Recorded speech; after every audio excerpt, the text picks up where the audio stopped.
चलो भाई, मैंने आपको क्या एक इंपॉर्टेंट चीज बताई थी, टेल मी। यहाँ पर मैंने आपको इंपॉर्टेंट चीज बताई थी, यहाँ पर मुझे बताइएगा, एक बार याद दिलाइएगा मुझे। For the sub runner diameter, if the runner, यहाँ बताइए क्या। कंपोनेंट का वेट अगर 10 ग्राम से कम होगा तो हम लोग वही डायमीटर लेंगे जो मेन रनर का डायमीटर है। अगर 10 ग्राम से अगर अधिक होगा तो हम लोग क्या करेंगे, उसको हाफ कर लेंगे और द 70% आप लोग क्या लोगे, उसको रनर को लोगे। क्लियर है? ठीक है, चलो, है ना। और यहाँ पर एक और चीज बताई थी मैंने आपको अबाउट द जीएफ मटेरियल, अगर हम उसके अंदर जीएफ मटेरियल ऐड करते हैं ना, तो फॉर एग्जांपल 10% जीएफ मटेरियल उसके अंदर ऐड किया तो 30% diameter will be increase. For example 5 का है तो 5 का 30% कितना होगा, 1.5। तो 1.5 इसके अंदर क्या हो जाएगा, ऐड हो जाएगा। कितना हो जाएगा ये, 6.5, राइट। ठीक है, because of the glass fibre material viscosity will be change. जैसे ही मैंने आपको एक रिलेशन बताया था, रिलेशन किसके बारे में बताया था मैंने, पीपी और पीसी के बारे में बताया था। पीपी के हिसाब से अगर डायमीटर अगर मान के चलो 5 का डाया रहेगा ना, तो इनटू द पीसी हम लोग उसको कितना लेंगे, 10 का डायर। क्लियर है? चलो, इतना समझ लेते हम लोगों ने। अब हम लोग देखने वाले हैं गेट के बारे में। भाई अब लोग हम लोग किसके बारे में देखने वाले हैं, गेट के बारे में। तो सबसे पहले देखते हैं भाई स्क्रू गेट। ठीक है, इसमें स्क्रू गेट ये वाला पोर्शन, ठीक है। स्क्रू गेट, स्क्रू गेट के अंदर देखो direct D one is the aperture hole, D one is the aperture hole. Aperture hole किसके ऊपर डिपेंड करते हैं भाई, वो डिपेंड करता है इंजेक्शन जो नोजल होता है उसके डायमीटर के ऊपर। अगर यहाँ पर इसका 2.5 का डायमीटर है तो यहाँ पर हम लोग कितना दे लेंगे, 0.8 ज्यादा लेंगे। बोल सकते हो आप 1 mm ज्यादा लोगे। क्लियर है? 1 mm ज्यादा लोगे। जी, हाँ हाँ वो, हाँ बिल्कुल, आपको वहां पर स्पेसिफिकेशन में डायमीटर नहीं मिलेगा। जब वो बेसिकली क्या है, वो कस्टमर से आपको पूछना पड़ेगी वो चीज। ठीक है, कोई क्योंकि छोटी छोटी डिटेल सभी चीजें कभी भी मशीन के स्पेसिफिकेशन में वो कभी कभी स्पेसिफाई नहीं करते, राइट। नहीं समझ में आया?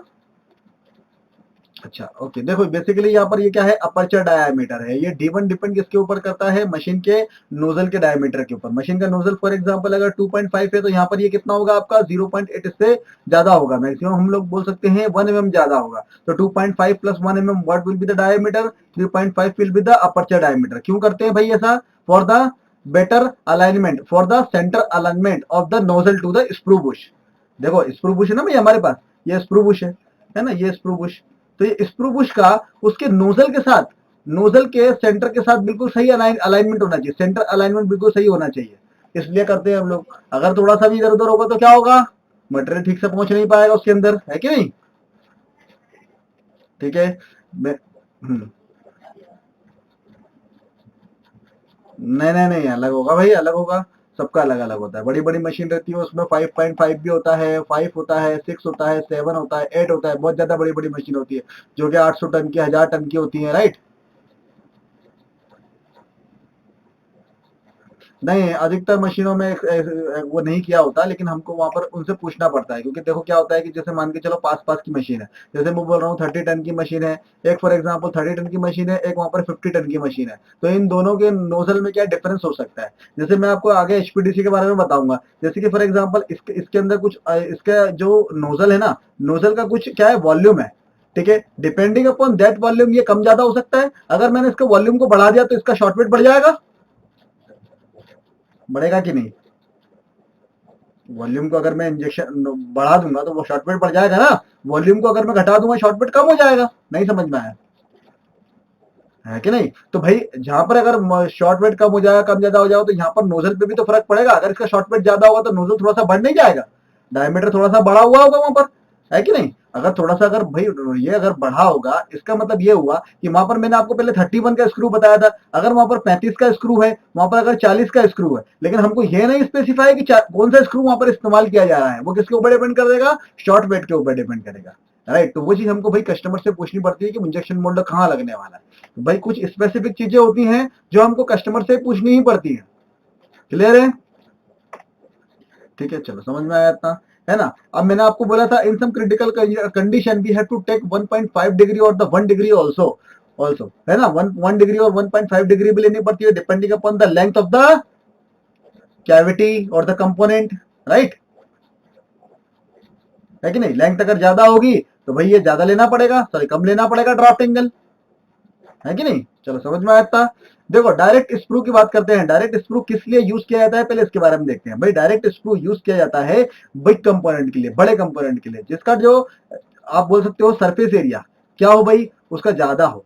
ठीक है, देखो यहाँ पर क्या है, इसका सरफेस एरिया अगर देखोगे तो कितना ज्यादा है भाई, यहाँ से लेकर यहाँ तक का है कि नहीं। तो ये क्या है, सिंगल कंपोनेंट है भाई। तो इसके लिए क्या बनेगा, एक डायरेक्ट स्क्रू गेट बनेगा। ठीक है, जिसके अंदर रनर की और गेट की आवश्यकता नहीं है। यही इसके अंदर गेट है और यही इसके अंदर रनर है। इसके अंदर यही प्राइमरी, यही सेकेंडरी और यही इसके अंदर क्या है, गेट है। ठीक है, लास्ट में क्या छोड़ेगा भाई, अपना एक मार्क छोड़ेगा जिसको बोलेंगे gate point, screw point. Clear हुआ। इसके ऊपर क्या लग जाएगा, ठीक है, आया समझ में। तो इसको बोलते हैं डायरेक्ट गेटिंग। डायरेक्ट गेटिंग किसके लिए यूज किया जाता है, जो कंपोनेंट बड़ा होता है, जिसका सरफेस एरिया ज्यादा होता है। ठीक है, बड़ा कंपोनेंट के लिए, सिंगल कैविटी बनाने के लिए हमको डायरेक्ट स्क्रू का इस्तेमाल करेंगे। क्लियर है। अब जैसे कि एज गेट का है, अब एज गेट का इस्तेमाल हम लोग क्यों करते हैं। ठीक है, चलिए मुझे कोई बताएगा एज गेट का इस्तेमाल क्यों करते हैं, एनीवन, अंदाजा लगाइए थोड़ा सा, आसानी से टूट जाए। चलो ओके, देखो एक और है एज गेट का। एज गेट का मतलब ये हुआ, एज गेट का मतलब ये हुआ कि ये क्या है, किसी कंपोनेंट के एज पे होता है। पहली बात, कंपोनेंट के एज पे होता है। मतलब अगर मैं कंपोनेंट की बात कर रहा हूं तो ये कहां होगा, यहां पर होगा एज पे, इसका एज है ना। तो इसको क्या बोलेंगे, एज गेट। और इसको इस तरह से बनाया जाता है कि ये आसानी से क्या हो जाए भाई, ब्रेक हो जाए, आसानी से ब्रेक हो जाए। एज गेट, देखो भाई अब मेरे पास कोई कंपोनेंट अवेलेबल है। ठीक है, मेरे पास फॉर एग्जांपल ये है कंपोनेंट। ठीक है, ये कंपोनेंट है। कस्टमर मुझे ये बोलता है, बोले कि सर जो ये वाला फेस है, ये वाले फेस पे आप इसको ले सकते हो, क्योंकि क्यों, ये वाला जो फेस है ना, ये वाला फेस, इधर वाला फेस, इधर वाला फेस, अंदर का फेस, ये मेरे लिए इंपॉर्टेंट है। लेकिन ये अगर कॉर्नर पे अगर आप ले लोगे तो कोई प्रॉब्लम नहीं है मुझे। कस्टमर बेसिकली बताता है कि सर ये कॉर्नर पे ले लो, कोई दिक्कत नहीं है कि नहीं, कॉर्नर पे ले लो, कोई प्रॉब्लम नहीं है मुझे। तो यहाँ पर गेट ले लो आप, और इसको क्या है, ये आसानी से टूट जाए, तो इसको क्या बोलेंगे हम लोग, एज गेट। वहां पर हम लोग एज गेट का इस्तेमाल करेंगे। क्लियर है। तो बेसिकली गेट हमेशा याद रखना, गेट किस चीज के ऊपर डिपेंड करता है भाई, कंपोनेंट के एप्लीकेशन के ऊपर डिपेंड करता है। समझ में आया, कंपोनेंट के एप्लीकेशन के ऊपर डिपेंड करता है, कंपोनेंट के अपीरियंस के ऊपर डिपेंड करता है। किसके ऊपर डिपेंड करता है, कंपोनेंट के अपीरियंस, मतलब वो दिखता कैसा है। भाई सिंपल सा गणित है, अगर कोई प्लास्टिक, जैसे मान के चलो आप एक बाउल लेने जा रहे हो, फॉर एग्जांपल यह एक बाउल है। भाई वो बाउल अगर सुंदर नहीं दिखेगा तो क्या लेडीज है उनको उसको खरीदेंगी क्या, बताइए। मान के चलो उसके अंदर फ्लैशेस वगैरह दिख रहे हैं और खराब सा दिख रहा है, तो भाई वो तो बिकने ही नहीं वाला, वो तो शॉप में ऐसे ही रखा रहेगा। इसका मतलब ये हुआ कि भाई ये सुंदर दिखना चाहिए। ऐसा नहीं पता चले इधर इजेक्टर मार्क दिख रहा है, इधर इजेक्टर मार्क दिख रहा है, इधर से फ्लैशेस निकल रहे हैं, इधर से फ्लैशेस निकल रहे हैं, तो वो अच्छा नहीं दिखेगा ना, मजे नहीं आएंगे, है कि नहीं। तो किसके ऊपर डिपेंड करता है भाई, अपीरियंस, मतलब उसको वो दिखता कैसा है, उसकी मतलब उसका अपीरियंस कैसा है, राइट। एप्लीकेशन मतलब उसका यूज क्या है, क्या यूज होने वाला है, use in the sense for example कि ये किसी असेंबली का फीमेल पार्ट है। कितना पोर्शन है ये वाला, इसकी ये पोर्शन दिख रहा है ना आपको, ये क्या है, किसी असेंबली का female portion, sorry male portion है। ठीक है, ये किसी के फॉर एग्जांपल अंदर जाने वाला है, ये क्या है, किसी के अंदर जाने वाला है। अगर ये किसी के अंदर जाने वाला है, इसका मतलब ये हुआ कि ये वाला है, ये वाला फिटमेंट वाला एरिया है। मतलब यहाँ पर मैं इसको, इसके अंदर कोई मार्क वगैरह नहीं करा सकता, नहीं दे सकता, राइट और रॉन्ग। तो किसके ऊपर डिपेंड करा, एप्लीकेशन के ऊपर। अगर मैंने यहाँ पर गेट पॉइंट दिया तो यहाँ पर क्या एक पॉइंट रह जाएगा, गेट का रह जाएगा कि नहीं, एक पॉइंट रह जाएगा, एक मार्क रह जाएगा, एक उठा हुआ पोर्शन रह जाएगा कि नहीं, आया समझ में। ठीक है, तो एप्लीकेशन के ऊपर डिपेंड करता है और अपीयरेंस के ऊपर डिपेंड करता है, और साथ में एक और चीज है जिसको बोलते हैं फिटमेंट। क्या बोलते हैं भाई, फिट्स के ऊपर डिपेंड करता है। किसके ऊपर डिपेंड करता है, फिट्स के ऊपर, मतलब असेंबली फिट्स के, असेंबली फिटिंग के ऊपर बोल सकते हो आप। ठीक है, असेंबली फिटिंग के ऊपर भी डिपेंड करता है। क्लियर हुआ। ठीक है भाई, इन सब चीजों के ऊपर डिपेंड करता है, उसके हिसाब से हमको गेट का सिलेक्शन करना है। गेट का सिलेक्शन ऐसा नहीं कि मतलब पता चले किसी भी कंपोनेंट के लिए कोई भी गेट उठा के लगा दिया। ठीक है, अब यहाँ पर इतने सारे नाम दिए हैं, इसका मतलब कुछ ना कुछ तो मतलब है इसका, कि भाई क्यों फिर पढ़ क्यों रहे हैं हम लोग, डायरेक्ट एक काम करते ना, स्क्रू गेटिंग लगाए थे या तो एज गेट लगाए थे, फिर ये पढ़ने की जरूरत क्या है कि नहीं, आया समझ में। चलो अब उसके बाद देखो, यहाँ पर है ओवरलैप गेट। भैया ओवरलैप गेट क्यों यूज होता है, देखो यहाँ पर भी ये समझने वाली बात है। देखो यहाँ पर देखो, ये जो आपको दिख रहा है कंपोनेंट, इस कंपोनेंट में कस्टमर ये बोलता है कि बोले सर जो जो मैं मार्क लगा रहा हूँ ना आपको, वो मेरे लिए फेस सभी इंपॉर्टेंट है। जो ये ग्रीन करके मार्क लगा रहा हूँ ना मैं, ये क्या है, ये इंपॉर्टेंट फेस है। यहाँ पर आपका कुछ भी पोर्शन नहीं आना चाहिए। हाँ, ये वाला जो फेस है नीचे वाला, ये नीचे वाले फेस पे चाहो तो आप अपना गेट पॉइंट ले सकते हो या फिर कोई भी चीज ले सकते हो, मुझे नीचे वाले पोर्शन से कोई दिक्कत नहीं। ये पूरा फिटमेंट है कहां तक, एज तक, यहां तक फिटमेंट है, मुझे यहाँ पर कोई मार्क नहीं चाहिए, है कि नहीं। तो हम लोग क्या करेंगे भाई, तो हम लोग ओवरलैप गेट का इस्तेमाल करेंगे। इस ओवरलैप गेट का मतलब क्या हुआ कि भाई देखो ये दिख रहा है ना, ये ओवरलैप गेट मतलब अब क्या है, गेट इसके नीचे से जाएगा, मतलब यहां से जाएगा और ये इसको इस तरह से ओवरलैप कर देगा और ये एज पूरी तरह से इस तरह से आ जाएगा। क्लियर है। तो मटेरियल किस तरह से जाएगा इसके अंदर, मटेरियल यहां से जाएगा और कैसे जाएगा भाई, ऐसे जाएगा। क्लियर है। कंपोनेंट को क्या कर रहा है भाई, ये ओवरलैप कर रहा है। कंपोनेंट को क्या कर रहा है, ओवरलैप कर रहा है। क्यों, क्योंकि एप्लीकेशन के हिसाब से ये वाला जो फेस है ये काम का नहीं है, ये वाला फेस है वो काम का नहीं है, लेकिन ये जो अंदर का फेस है, बाहर का फेस है, ये ऊपर का फेस है, ये सब काम के हैं। राइट और रॉन्ग, ठीक है, चलो समझ में आया। ओवरलैप गेट क्लियर है।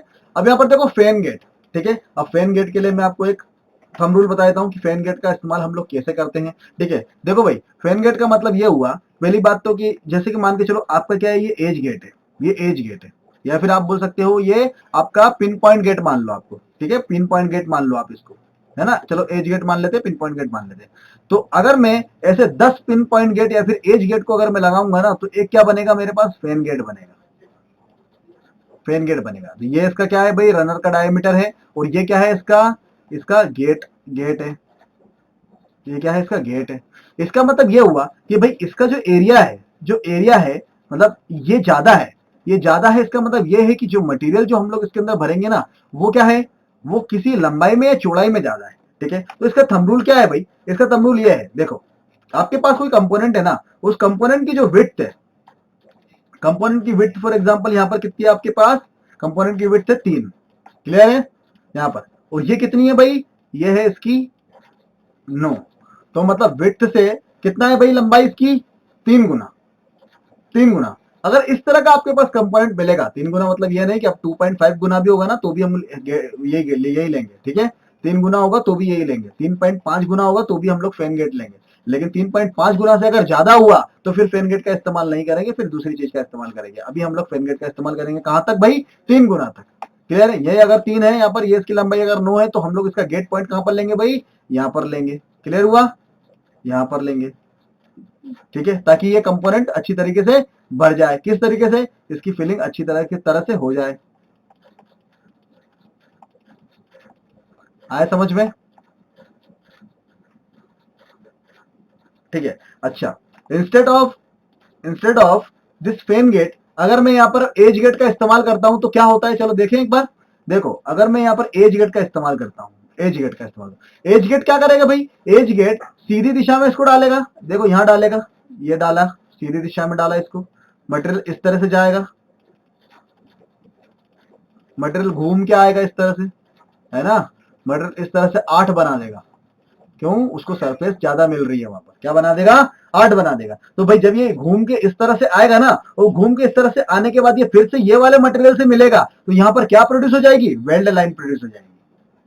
क्या प्रोड्यूस हो जाएगी भाई, वेल्ड लाइन प्रोड्यूस हो जाएगी। तो भाई हम लोग वेल्ड लाइन प्रोड्यूस नहीं करना चाहते इसके अंदर, है कि नहीं। हम लोग क्या सोचते हैं कि एक साथ स्प्रेड होए, स्प्रेड एक साथ होए इन द सेंस किस तरह से स्प्रेड होए भाई, सभी दिशाओं में एक साथ स्प्रेड होए।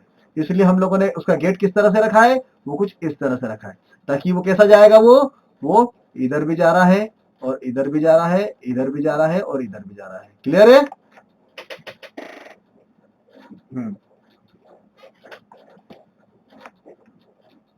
अच्छा ओके, फिर से एक बार देखते हैं। चलो एज गेट देखते हैं। देखो फिर से मैं कंपोनेंट क्रिएट कर रहा हूँ। क्लियर है, देखो ये कंपोनेंट है हमारे पास, ठीक है, ये कंपोनेंट है। ठीक है, अगर मैं इसकी एज से लेता हूँ, जैसे ये मेरी एज है कंपोनेंट की, ये वाली कंपोनेंट की एज है, तो मैं कहां से ले रहा हूँ, बड़ा बना रहा हूँ थोड़ा। देखो ये क्या है मेरा, ये हो गया एज गेट, मतलब इसमें ये कंपोनेंट का ये वाला जो फेस दिख रहा है ना आपको, ये खराब हो रहा है, दिख रहा है, ये एज गेट हुआ। ओवरलैप गेट क्या हुआ भाई, मैं इस कंपोनेंट के नीचे से ले रहा हूं, कंपोनेंट के नीचे से ले रहा हूँ। इसका मतलब ये इसको नीचे से क्या कर रहा है, ओवरलैप कर रहा है। देखो मतलब कंपोनेंट यहाँ पर नीचे से इस फेस से कोई मतलब नहीं, मटेरियल कहां से आ रहा है भाई, नीचे से आ रहा है। क्लियर हुआ। इसके अंदर कहां से आ रहा है, ऐसे आ रहा है। चलो समझ में आया। ठीक है, सबका कुछ ना कुछ यूज है, देखा, ध्यान से समझते आना। फैन गेट के बारे में मैंने क्या बताया है, एक बार मुझे रिवाइज करके बताओ प्लीज। लिखा जिसने जिसने भी नोट कराओ।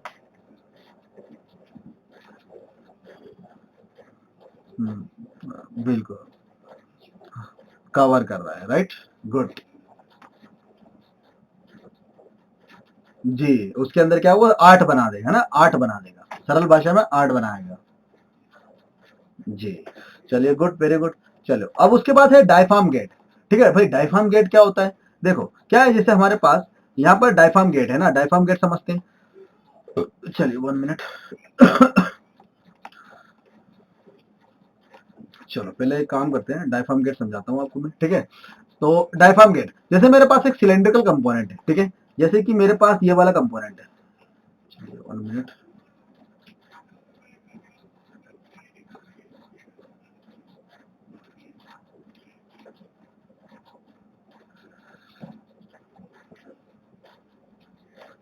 रुकना पड़ेगा भाई थोड़ा सा। अच्छा, सिंगल कैविटी मोल्ड सबने बना लिया है कि नहीं? सिंगल कैविटी मोल्ड भाई मैं देखने वाला हूँ, ठीक है, सैटरडे के दिन।